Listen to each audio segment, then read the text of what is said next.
কিছু করতে দেওয়া হবে না। এখন উলামা ইকরাম ঐক্যবদ্ধ কথা বলেন, ঠিক কি না? আপনি আলেমদেরকে বলেন ধর্ম ব্যবসায়ী, কয় আল কোরআনের আলো ঘরে ঘরে জ্বালো, এই স্লোগান দিলে আপনার সমস্যা কি? এক হাউন চলে গেছে, আবার আর এক হাউন আঙ্কেলের জন্ম হয়েছে। উল্টা পাল্টা বললেন না ভাই, উল্টা পাল্টা বললেন না, কথাটা ঠিকঠাক ভাবে বলেন। কথা কর, আলেমদেরকে নিয়ে টুপিওয়ালাদেরকে নিয়ে এত মাথা ব্যথা কেন? নিজের দল নিজে গোছান, নিজেদের জনপ্রিয়তা কিভাবে অর্জন হবে সেই কাজ করেন। টুপিওয়ালা আলেম ওলামাদের বিরুদ্ধে বক্তব্য দিয়ে আপনারা যতই ভাইরাল হতে চান, ভাইরাল হতে পারবেন না। সমাজের মানুষ সিসি করে। আল্লাহ যেন ওনাদের সংযত হয়ে কথা বলার তৌফিক দান করেন। আমরা আপনাদের শত্রু না, আমরা আপনাদের ভাই। মিলেমিশে থাকতে চাই, নতুন বাংলাদেশ করতে চাই, সেই বাংলাদেশে টেন্ডারবাজি, চাঁদাবাজি, সুদ, ঘুষ, ধর্ষণ, চিনা ব্যভিচার থাকবে না। একটা শান্তির বাংলাদেশ করতে চাই, যেই বাংলাদেশে মানুষ নিরাপদে ঘুমাবে। এ কথা বলেন না কেন? আজকে চুরি, ডাকাতি, বিভিন্ন জায়গায় চাঁদাবাজি, আব্দুল্লাহপুরে ফ্লাইওভারে চাঁদাবাজি, উত্তরায় চাঁদাবাজি, যেখানে যান ঢাকা শহরের অলিতে গলিতে চাঁদাবাজ। আমি বলতে চাই ভাই, ভয় আর পাইন না। চাঁদাবাজ দেখলে ধরবেন, বিদ্যুতের খুঁটিতে বাঁধে পিটায় রাখবেন। আর যে শীত পড়ছে পিটানোর দরকার নাই, ঠান্ডায় আর সব ভিতরে ঢুকে যাবে। সকালবেলা পুলিশও ডেকে দিয়ে দেবে। কি কথা বল না কেন? এই বেটা রোজগার করতে খালি রোজগার করে খাইতে পারো না, হালাল ইনকাম করতে পারো না, কিসের চাঁদাবাজি? তুমি কোন দেশের দুলে ভাই? হ্যাঁ, দোকানে এসে হাত পাতার টাকা নিয়ে যাও। কথা কই না? ঢাকা শহরে চাঁদাবাজি কম না বেশি? এরা কারা, কোথা থেকে এলো? এদেরকে ধরবেন আর পিটাবেন। একটু ঐক্যবদ্ধ থাকেন, আগে থেকে প্ল্যান করবেন, 20-30 জন চতুর্দিক দিয়ে রেডি হয়ে থাকবেন। ওরা তো সংখ্যায় 4-5 জন। কথা বোঝেন নি? এমন কায়দায় ধরবেন যাতে মায়ের কোলে ফেরত না যাওয়ার সুযোগ থাকে। প্রতিবাদ করতে হবে, জাগতে হবে, বারবার রক্ত দিয়ে দেশ স্বাধীন করবেন। আর ওই চাঁদাবাজদের দখলে দেশ দিয়ে দেবেন না, এমনটা হবে না। আগামীতে চাঁদাবাজ মুক্ত বাংলাদেশ করতে চাই, মাদক মুক্ত বাংলাদেশ করতে চাই। আগামীর বাংলাদেশ আলেমদের বাংলাদেশ, আগামীর বাংলাদেশ ইসলামের বাংলাদেশ।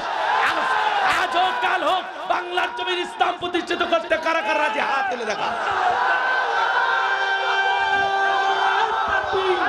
অনেক গভীর হয়েছে, আমার অনেক মনে দুঃখ কষ্ট জমা ছিল, বলতে পারলাম না। যেটুকু বলেছি আলহামদুলিল্লাহ। কষ্ট পাইছে? এই ওয়াদার মৌসুম নিয়ে যারা হাজির হবে, ভাইয়েরা আমার, আগামীতে যদি নির্বাচিত করতে পারেন, আশুলিয়ার যে রাস্তায় পানি আটকে আছে, সর্বপ্রথম আমি নেতা পানি শেষে শুকাইয়া রাস্তা পরিষ্কার করব।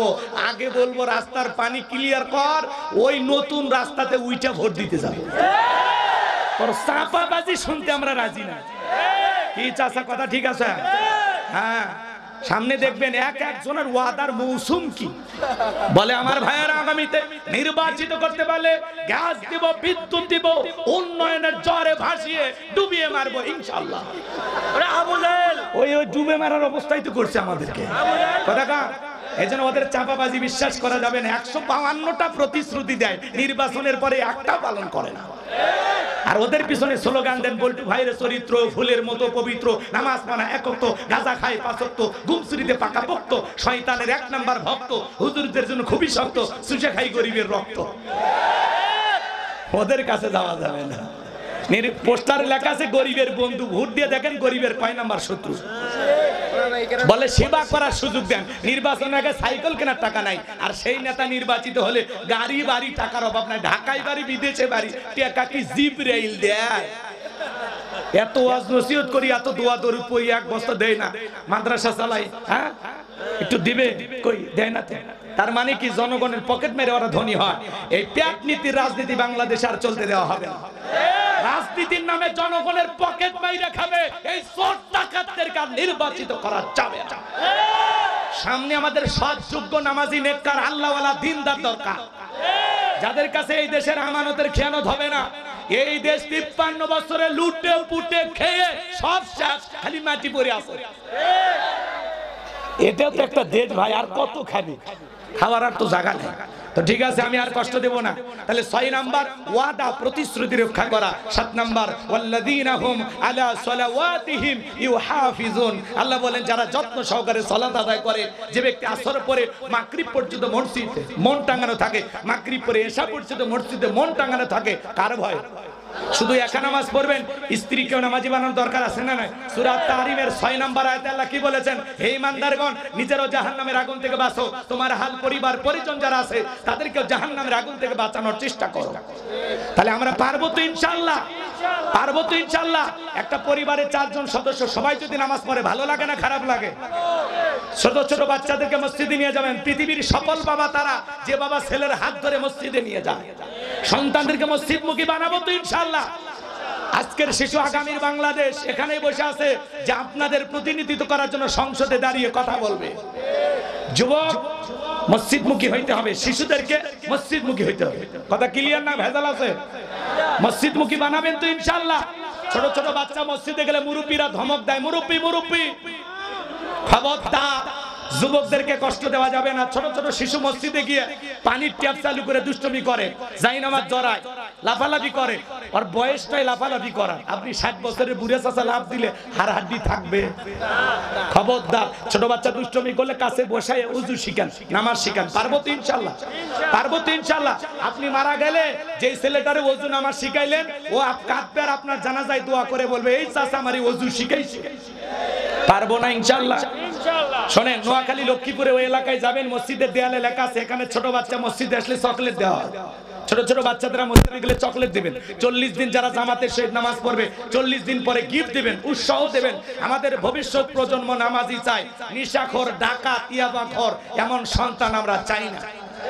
আমরা নামাজি প্রজন্ম চাই। আল্লাহ কবুল করেন, জোরে বলেন আমিন। এই 7টা গুণাবলী কারা কারা আমল করবেন? শেষবারের মতো হাত তুলে দেখা। আমল করবেন তো ইনশাআল্লাহ? এই 7টা গুণাবলী আমল করতে পারলে আল্লাহ বলেন, উলাইকা হুমুল ওয়ারিসুন আল্লাযীনা ইয়ারিসুনাল ফিরদাউস হুম ফিহা খালিদুন। আল্লাহ বলেন তারাই উত্তরাধিকারী হবেন জান্নাতুল ফিরদাউসের, সেখানে তারা চিরকাল বসবাস করবেন। আল্লাহ কোনোদিন জান্নাত থেকে বের করে দেবেন না। চিৎকার মেরে বলুন সুবহানাল্লাহ। এবার শুনেন সার সংক্ষেপ কথা। আলোচনা তো অনেকক্ষণ করলে, মনে আছে? 1 নাম্বার বিনয়ের সহিত, নম্রতার সহিত আল্লাহর ভয়ে সালাত আদায় করা। 2 নাম্বার মুখ দিয়ে যা বলবো, যেটা বললে সব হয় সেই কাজ করব, যে কাজ করলে সব হয় সেই জিনিস শ্রবণ করব, যেটা শুনলে সব হয়। সব আছে যেখানে আমরা আছি। আর 3 নাম্বার, আল্লাহ যদি সম্পদ দেয় হিসাব করে প্রত্যেক বছর যাকাত দেব, একদিন ইনশাআল্লাহ।